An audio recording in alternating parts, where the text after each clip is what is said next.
എല്ലാ കൂട്ടുകാർക്കും ദാസേട്ടൻ കിച്ചണിലേക്ക് ഒരിക്കൽ കൂടി സ്വാഗതം. എല്ലാവർക്കും സുഖമാണല്ലോ. ഇന്ന് ഞാൻ ഉണ്ടാക്കാൻ പോകുന്നത് ഒരു സോയാ ചങ്ക്സ് റോസ്റ്റിൻ്റെ റെസിപ്പിയാണ്. വീഡിയോ ഇഷ്ടപ്പെട്ട് കഴിഞ്ഞാൽ ഒന്ന് ലൈക്ക് ചെയ്യുക. പിന്നെ ആദ്യമായിട്ട് കാണുന്ന കൂട്ടുകാരുണ്ടെങ്കിൽ ഒന്ന് സബ്സ്ക്രൈബ് ചെയ്യണേ. കൂടെ ബെല്ലേക്കൺ അമർത്തി ആ ഓൾ എന്ന ഓപ്ഷൻ കൂടി ഒന്ന് കൊടുക്കണേ. അതിനായിട്ട് ഞാനിവിടെ ഒരു 100 ഗ്രാം സോയ എടുത്തിട്ടുണ്ട്. അത് ഇതുപോലെ ഒരു പാത്രത്തിലേക്ക് ഇട്ട് കൊടുക്കുന്നുണ്ട്. അതിലേക്ക് നികരെ വെള്ളം ഒഴിക്കുക. എന്നിട്ട് അതിന് ആവശ്യത്തിന് കുറച്ച് ഉപ്പിട്ട് കൊടുക്കുക. പിന്നെ ഒരല്പം മഞ്ഞൾപ്പൊടി കൂടി ചേർത്തിട്ട് ഇതൊന്ന് തിളപ്പിച്ചെടുക്കണം. ഇനി ഇത് ചൂടുവെള്ളത്തിലിട്ട് 10 മിനിറ്റ് വെച്ചാലും മതിയാവും. അപ്പം ഞാനിപ്പോൾ ഇതൊന്ന് തിളപ്പിച്ചെടുക്കുകയാണ്. അപ്പോൾ ഒരു 10 മിനിറ്റ് കഴിഞ്ഞു. സോയൊക്കെ നല്ലതുപോലെ ഒന്ന് തിളച്ച് ഇതുപോലെ സെറ്റായി വന്നിട്ടുണ്ട്. ഇനി അതൊന്ന് വെള്ളം ഊറ്റി കളഞ്ഞ് നല്ലതുപോലെ കഴുകി പിഴിഞ്ഞ് നമുക്കൊന്ന് കട്ട് ചെയ്തെടുക്കാം. അപ്പോൾ ഞാൻ സോയ ഇതേപോലെ വലിപ്പത്തിലാണ് കട്ട് ചെയ്തെടുത്തിരിക്കുന്നത്.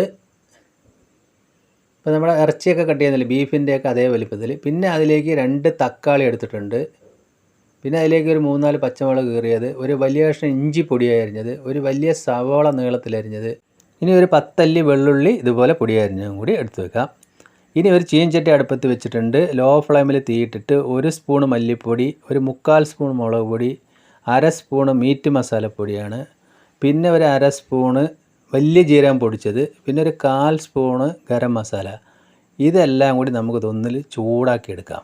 അതായത് ലോ ഫ്ലെയിമിൽ വെച്ചിട്ട് തന്നെ അതിൻ്റെ പച്ചപ്പൊക്കെ ഒന്ന് മാറാൻ വേണ്ടി ഒന്ന് ചൂടാക്കിയെടുക്കാം. അപ്പോൾ ആ സോയയ്ക്ക് നല്ലൊരു ടേസ്റ്റ് ഉണ്ടാവും. അപ്പോൾ സോയാ ചങ്ക്സ് റോസ്റ്റിൽ നമ്മൾക്ക് ഇങ്ങോട്ടൊന്നും കിട്ടാനില്ല. അതിലേക്ക് നല്ലതുപോലെ മസാലകൾ ചേർത്താലേ അതിലേക്ക് നല്ല ടേസ്റ്റ് ഉണ്ടാവുള്ളൂ. സോയാ ചങ്ക്സ് എല്ലാവർക്കും അറിയാം. അപ്പോൾ ഇതുപോലെ നമ്മൾ ലോ ഫ്ലെയിം ഇട്ട് ഒന്ന് ചൂടാക്കി അതൊന്ന് നമുക്ക് മാറ്റി വയ്ക്കാം. ഇനി നമ്മൾ വേറൊരു ചീൻചട്ടി എടുക്കുന്നുണ്ട്. അതിലേക്ക് ഒരു 3 സ്പൂണ് വെളിച്ചെണ്ണ ഞാൻ ചേർത്ത് കൊടുക്കുന്നുണ്ട്. ഓയിലായാലും കുഴപ്പമില്ല. അത് ചൂടായി വരുമ്പോൾ കുറച്ച് കടുകിട്ട് പൊട്ടിക്കുക. ഇനി അതിലേക്ക് ആ സവാള അരിഞ്ഞ് ചേർത്ത് കൊടുക്കാം. പിന്നെ കൂടെ പച്ചമുളക്, ഇഞ്ചി, ഗാർലിക്ക് എല്ലാം കൂടി ചേർത്ത് നമുക്കിതൊന്ന് നല്ലപോലെ ഒന്ന് വഴറ്റിയെടുക്കണം. വഴന്ന് വരാനും സോയയ്ക്ക് ആവശ്യത്തിന് കുറച്ച് ഉപ്പും കൂടി ഞാൻ ഇവിടെ ചേർത്ത് കൊടുത്തിട്ടുണ്ട്. നമ്മൾ പുഴുങ്ങുന്ന സമയത്ത് കുറച്ച് ഉപ്പിട്ടുണ്ടായിരുന്നു. അപ്പോൾ ഇതുപോലെ തന്നെ വഴറ്റിയെടുക്കുക. എല്ലാവർക്കും അറിയാവുന്നതാണ്. ഒരുപാട് അങ്ങോട്ട് പോകേണ്ട ആവശ്യമൊന്നുമില്ല. ഒരുവിധം ഒന്ന് വഴന്ന് വരുന്ന സമയത്ത് നമ്മൾ കട്ട് ചെയ്ത 2 തക്കാളി അതിലേക്ക് ചേർത്ത് കൊടുക്കണം. എന്തായാലും തക്കാളി 2 എണ്ണം തന്നെ ചേർത്ത് കൊടുക്കണം. എന്നാലേ അതിലേക്ക് നല്ലപോലെ മസാലകളൊക്കെ ചേർന്ന് നല്ല ടേസ്റ്റ് ഉണ്ടാവുള്ളൂ. അപ്പോൾ ഈ തക്കാളിയും ഉള്ളിയും എല്ലാം കൂടി നമ്മൾക്ക് ഒരുവിധം നല്ലതുപോലെ ഒന്ന് വഴന്ന് വന്നിട്ടുണ്ട്. ഇനി നമ്മൾക്ക് അതിലേക്ക് ആവശ്യമുള്ള പൊടികൾ ഇട്ട് കൊടുക്കുക. അതിൽ അല്പം മഞ്ഞൾപ്പൊടി ഇട്ട് കൊടുക്കുക.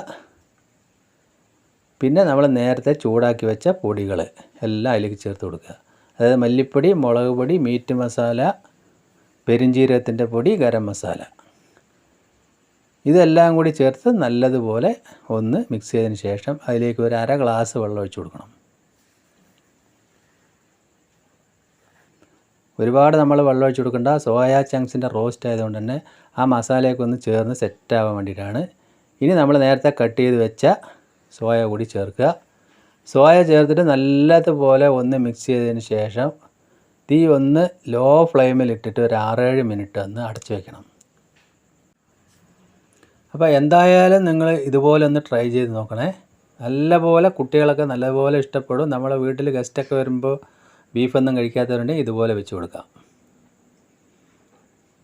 അപ്പോൾ ഞാനൊരു 6-7 മിനിറ്റ് ഒന്ന് അടച്ച് വെച്ചിട്ടുണ്ട്, ലോ ഫ്ലെയിമിൽ തന്നെ ഇട്ടിട്ട്.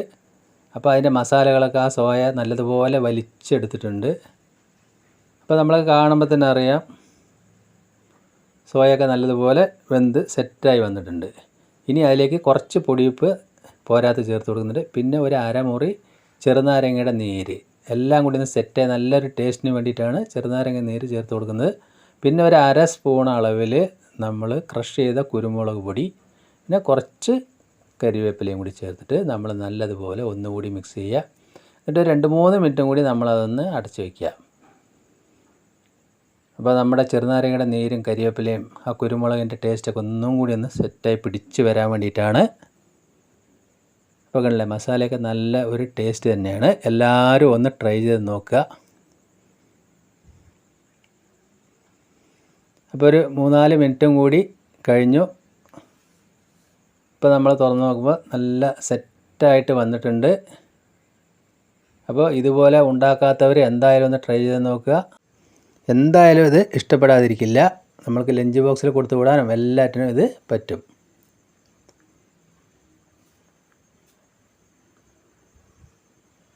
ഇനി ഞാൻ അവസാനമായിട്ട് അതിൻ്റെ മേലെ 1 സ്പൂണ് വെളിച്ചെണ്ണ കൂടി ചേർത്ത് കൊടുക്കുന്നുണ്ട്.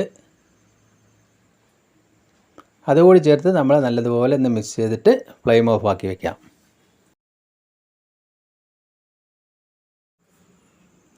ഇനി ഞാനതൊന്ന് വേറെ പാത്രത്തിലേക്ക് മാറ്റി കാണിച്ചു തരാം.